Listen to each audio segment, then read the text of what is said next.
এটা মূলো খালি খাই প্রত্যেকদিন? মূলো খাচ্ছ? দাদা আগে আমাদের অনেকদিন মূলো খাওয়াই না, মানে খালবাড়ি বাড়ি ছেড়ে যখন দাদা মূলো নেষ্ট জিনিসপত্রের দাম বিরাট দাম হয়ে গেছে। আজকে না ও অনেক জিনিসের খুব দাম। ফোন তুলতেছ না বুঝলি?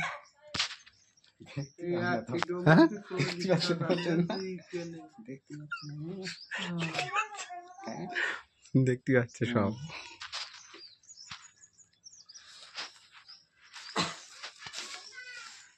তুই বল এই মাফ করে দেওয়ার কথা গানে গানে গিয়ে একবার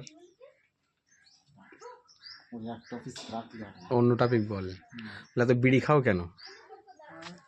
তুই বাজারে পড়ে গেলে বাজারে সে আর কই হাট লোকে নিয়ে নিল দেশে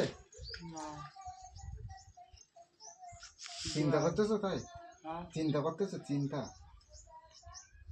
ওই রুটি খাচ্ছিলাম দোকানে, ওই দোকান বেকারি, হ্যাঁ ওখানে রুটি খাচ্ছিলাম, ওই আটার রুটি বেশি ঠিক বলছি।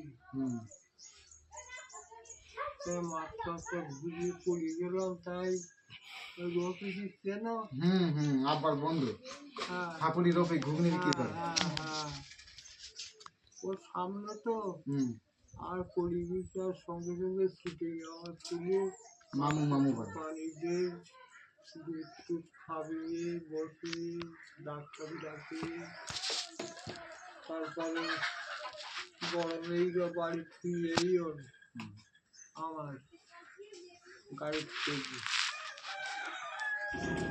আমার থাকতে যাইনি বের ওরা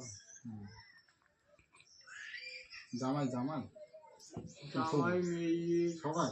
হ্যাঁ আমি আর যাইনি, সেখান থেকে যাইনি, যাবো না। আজ যাবে না? আজ যাবে না? না তাই মেজাব্বাদের বাড়ি চলো, আমরা না ভাইরা আসবো গুনি। মুড়ি যাই যাবো, আমার কারণ দেখতে হবে না।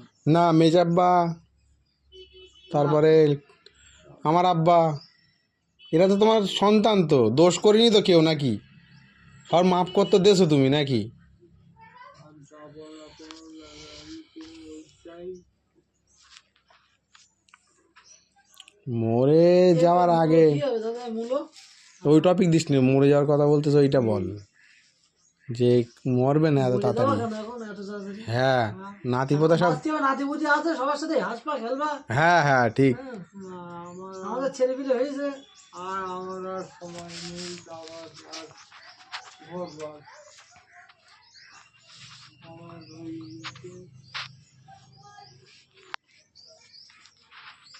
বিড়ি আর খেয়েও না। খাই আমি বাকি